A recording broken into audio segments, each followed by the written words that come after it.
11/11/2020 was the date of my walk-in. After that, my heart had become a void, and I just had no sense of love and passion after my walk-in. Also, some of the symptoms that happened, I'm able to here. Yeah, I'll just go to this slide for now. Um, to put it politely, yes, I am in for an ass whipping all over again. Why do I do this to myself? I ask. I felt victimized as I'm dumped here by my star family in the thick of a pandemic, nonetheless. Oh, but there is so much to be excited for. I get to stumble in the dark and learn about traumas again. Yeah, so I had been kind of walked into a body that was not awakened hardly to his truth, spiritual truth and mission and purpose, and really doing the work to embody that and create that for his life. And so, by the way, this image on the right is from the cover of Walk-ins, The Cosmology of the Soul, which is a book.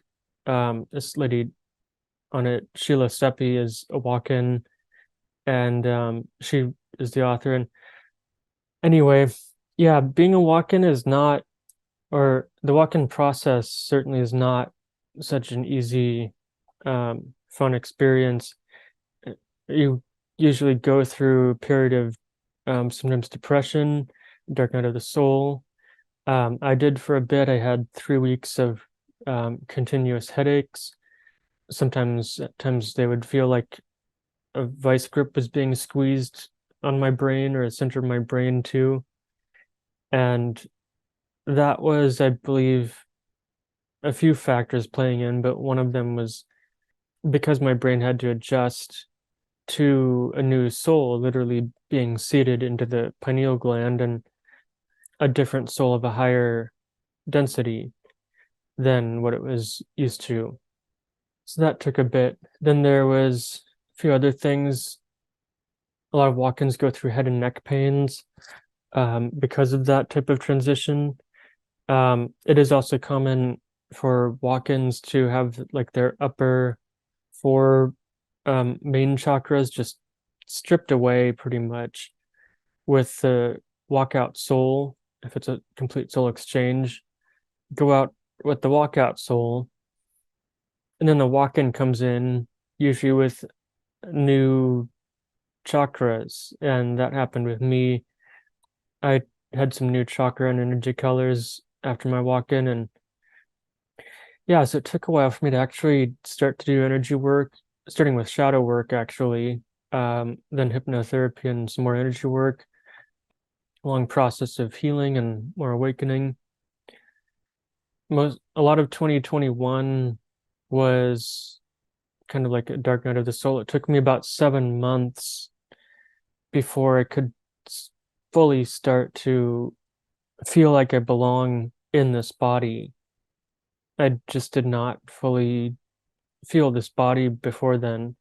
But then another symptom I think that many walk-ins experience, I did, is that for months after my walk-in, every day, little very specific moments of memory of my walkout's life would just like randomly bubble up to the surface, usually when I was in a relaxed state of mind doing things during the day. And what was interesting is the memories didn't feel like my memories.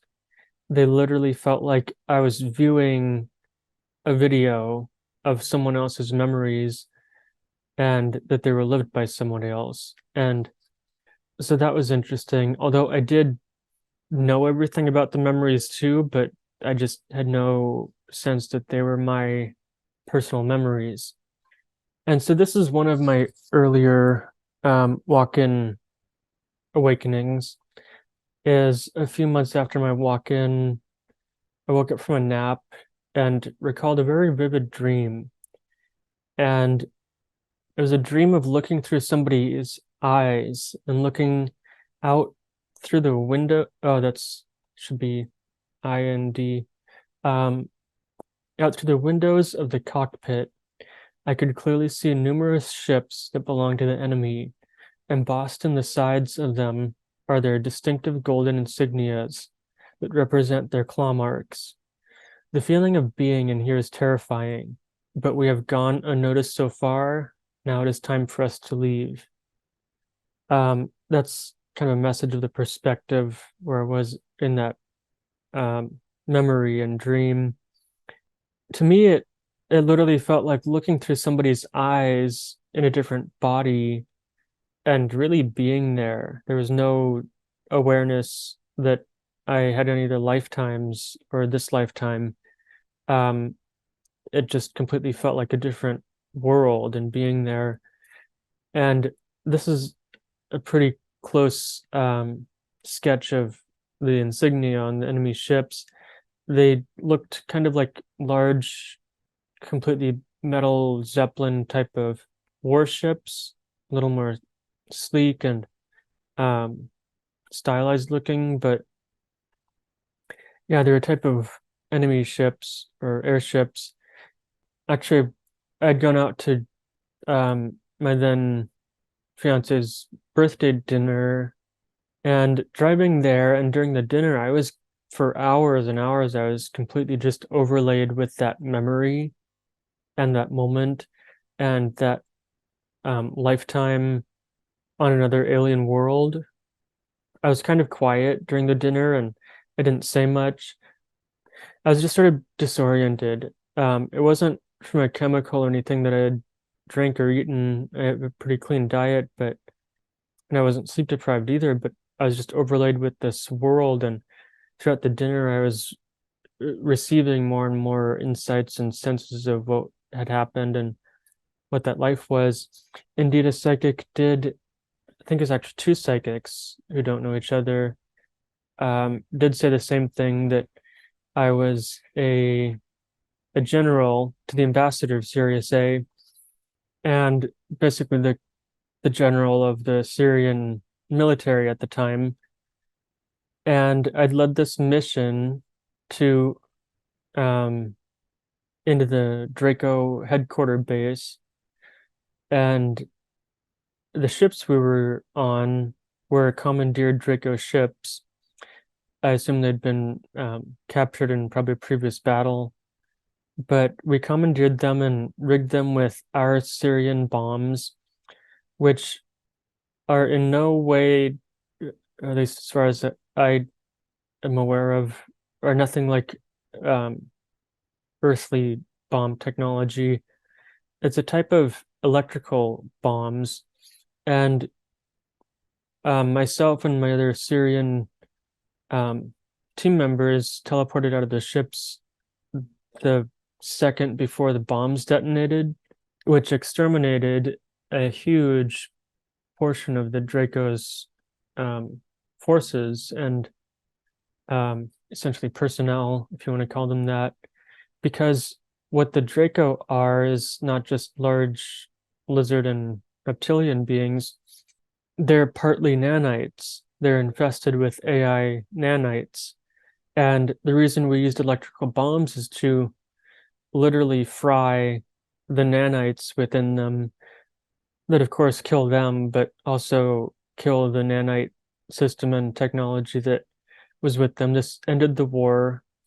Then we went back to Andara, the planet that I was on. It's actually not the planet I was born on. I was born on a planet called Alalan that they had split in half. And it was because they split my home planet in half and told us that we were lucky that they didn't split more planets in half, that I got permission from the Syrian Council to then lead this mission to destroy their headquarters, which ended the war. And that war being ended then allowed Sirius A as a planetary sphere to finish our collective spiritual awakening. And I believe that allowed us to then become the advanced spiritual teachers and healers that Earthlings know Syrians to be today. So, yeah, a bit of that, a bit of really extreme stuff from my walk-in awakenings. Really, I think I have it pretty light here on this planet, even though there's still strife here. This is one of the other spiritual awakenings I had after my walk-in is about Norse paganism.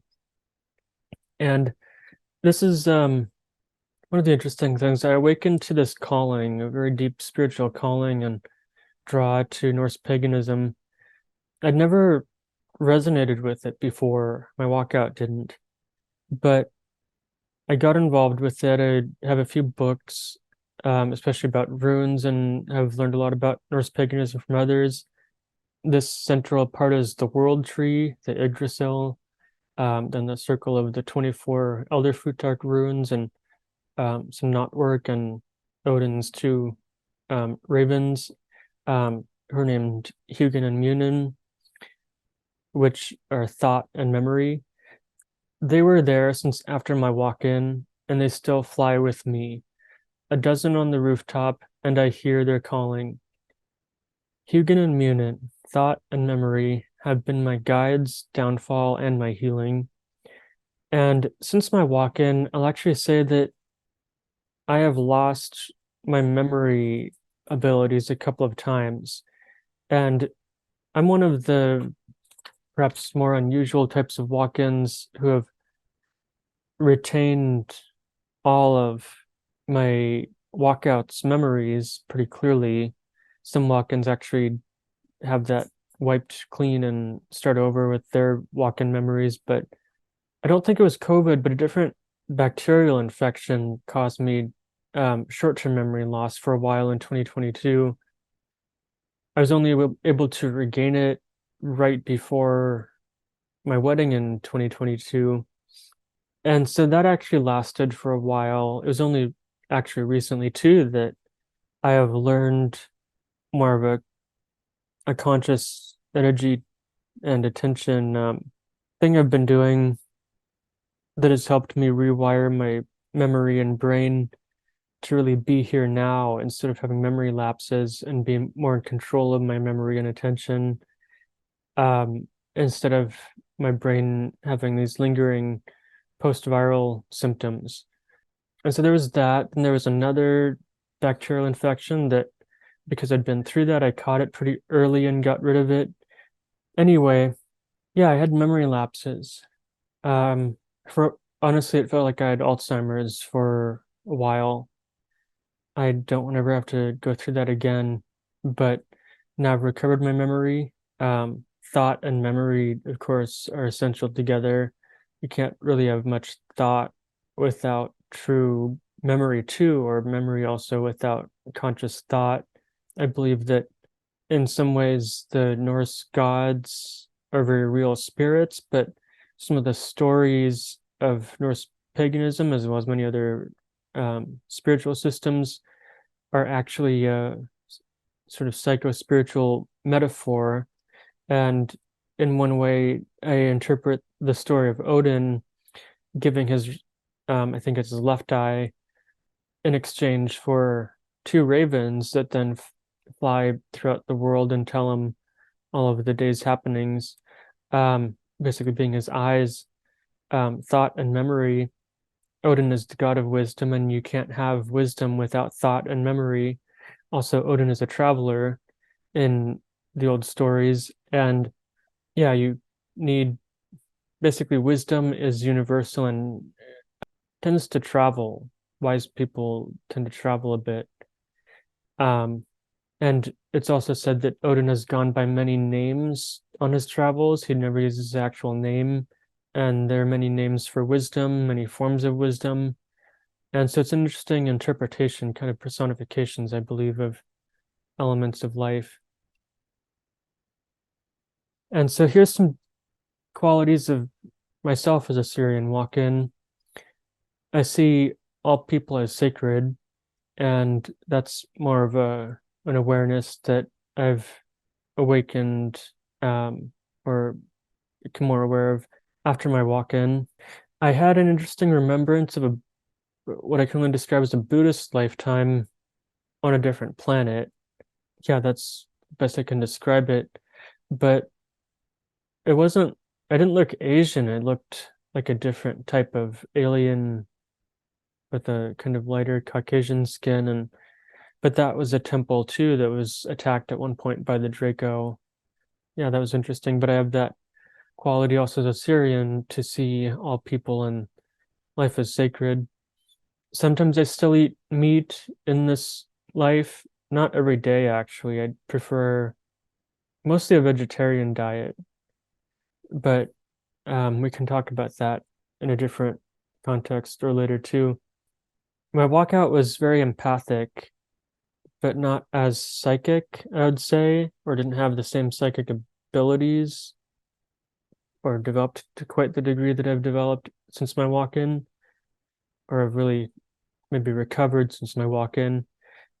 I'm more of a psychic empath, and I've been given quite a few psychic readings lately, especially this weekend in a couple of different fairs. There's actually a fair I'll be doing later online, a MeWe fair, where I'll be giving some readings and Reiki healings. And whereas my walkout, what did I say? I desire peace and majesty. He was a warrior. I'm more of a healer by nature. Majesty is one of the qualities that I've remembered from star lifetimes, especially as a Syrian, which in other worlds it had been quite physical and beautiful, but majesty to me has also become very internal as well. It it's both really. You can't have physical outward beautiful majesty without also internal purification and being majestic. And yeah, it's an interesting quality. I'm a healer by nature, and I always have been in all my lifetimes. I have adopted and really kind of recovered my knowledge and practice of hypnotherapy and Reiki in this lifetime. Whereas my walkout had always believed in ET life and then really learned the truth. I'm the continuation of that alien group that he had become aware of. I came from them, from a gray body there. And so we're connected that way. And I know the truth of ET presence on this planet and that we live here. We always have. There's never been a separation between humans and extraterrestrials or beings that originate from other worlds, really.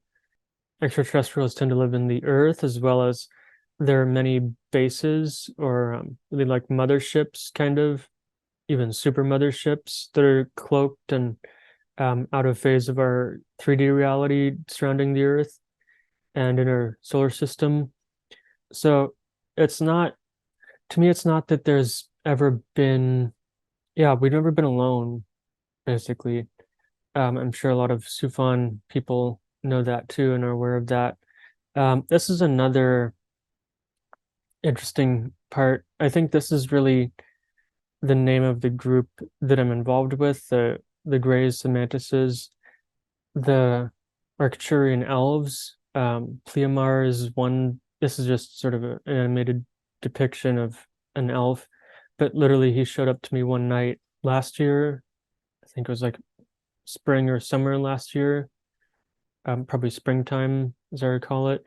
Anyway, he showed up when I was trying to fall asleep one night, but I just saw this face of an elf, a kind of almost borderline juvenile, kind of teenager looking quality of a face with pointy ears that were sticking actually straight out to the sides, not just pointed up. But at the time, I actually asked him telepathically, what the hell are those weird things sticking out from your head? And I later realized that those are his ears. Then he approached me the next day telepathically, and I apologized for my reaction to him at first in language, but then he started visiting me a little bit later, and him and another Arcturian elf. By the way, I think they're Arcturian because I later looked up alien elves and indeed found out that many people depict Arcturians with pointy ears, and some look like little elves. So I that brings up the question too of if elves in older fairy lore might actually have been extraterrestrials visiting us at some point. It kind of fits the qualities of Arcturians and their magic and playfulness too. Then around that time, there was also, I call them the Kaminoans because that's just the name that was used in the Star Wars movies, but literally one of the beings who I sensed was like one of the, I don't want to say leader, but like one of the more higher ranking or certainly taller, but kind of higher ranking of the Hyperion Order. By the way, Hyperion is their word. They told me that. I had no idea what Hyperion was or who that was before they approached me, but I saw one of the beings. She's a female, a lot like one of these Kaminoans, very tall, slender neck, with honestly very similar face, kind of fishy and big eyes. And we're all part of the Galactic Federation of Planets, kind of a division of them, the Hyperion Order is. And this next slide will describe more of what Hyperion is. The son of Uranus and Gaia, Hyperion is a Titan in Greek mythology. He is the father of the sun, moon, and Eos, the dawn. He is the pillar of the east. His name means light, wisdom, and watchfulness. Is the Hyperion Order our modern day watchers? Are they our parents? Are they overseeing a larger agenda? After my walk-in, I was actually told that we're now in the second phase of the three-phase agenda, which my walkout was told about actually from our group, apparently the Hyperion Order. That agenda, the three phases, the first one was disclosure or propagation, from especially starting in 2018 when they came back and their group was more actively picking up contact and propagation around the planet. My walkout had seen several visible, what can only be alien ships around Seattle, actually, after his awakening. And yeah, then there's the propagation phase is both biological as well as informational and direct contact. Some in people's dreams, some actually bringing people aboard their ships, which I don't like the word abduction because a lot of it is by will or the will of the soul anyway, for a type of higher evolution and training. I've gone through a lot of training with them too since. And so, yeah, then we're in this disclosure phase. Their version of disclosure, though, has nothing to do and no concern for government disclosure, like many people are asking for, because that's a pretty lowball version of disclosure by their definition. Their version of disclosure is by personal direct experience with them, and people will be remembering that soon as they've been doing that, certainly more and more in the coming years. And so now we're in the disclosure phase. The third phase that will be a bit more of a longer drawn out process is after this change period, there will be an integration period where when enough people are consciously awakened and respectful of all humans on Earth, as well as all star people who are visiting, then there will eventually be interstellar open contact and trade, just as there is with the secret space programs and many other alien groups. So, after all this, yeah, I've been trained in Mikao Usui Reiki and have recalled and recovered a lot of my energy healing ability and awakening just in that process. What I do is Rainbow Reiki and call it that, mostly because I end up channeling and sending different rainbow color frequencies, not only of light, but even pastel frequencies sometimes. I feel that pastel color frequencies, though, are better for like possibly finishing a color healing treatment because they're more like a solid and grounded set of colors. But I was given this geometry with the Starseed Adjustment and Activation Rainbow Reiki logo. That was just given being a download. I've been getting a lot of light language symbolic downloads lately. That's one of my things. I'm starting to write a book. I was given direction to write a manual actually of learning to channel light language. And so this is something I do, is especially for starseeds and walk-ins, is Rainbow Reiki also infused with the interstellar and cosmic frequencies of their unique worlds and just other dimensional energies that they need, and to help them awaken and activate to all of their essence and abilities, just as other walk-ins and starseeds have helped me along my journey. I did that now for others after that. My business is called Being Hypnosis. The motto is open the door within to find relief beyond belief. It really is our beliefs and stuff within us that cause a lot of our pain and suffering. And so that's what I've been trained in and teach and offer. Yeah, so that's kind of like some of the light at the end of the tunnel. By the way, this group that I've inherited has been the Washington Mineral Experiences Support Group, but I'm growing the group and I'm renaming it though to be Starseed Psychics, Angels, and Walk-ins, which spells spa. I honestly really like the sound of that, kind of like a psychic spa. This is what I'll post a new banner as. I like this butterfly process that I came up with of awakening from the chrysalis. Worms, caterpillars go into the chrysalis, and then they literally become goo.